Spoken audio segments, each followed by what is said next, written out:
Family is the most important thing in our life.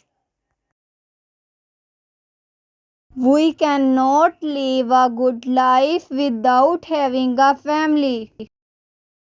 Family becomes the reason for our happiness and well being.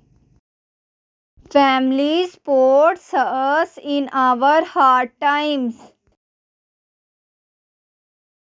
A family can be a nuclear family or a joint family. In a family, people help each other selflessly.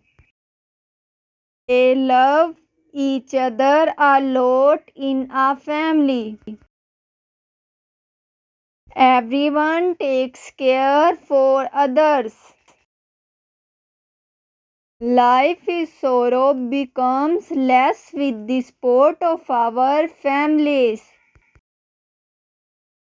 For once, the whole world can be against us, but our parents and our family cannot.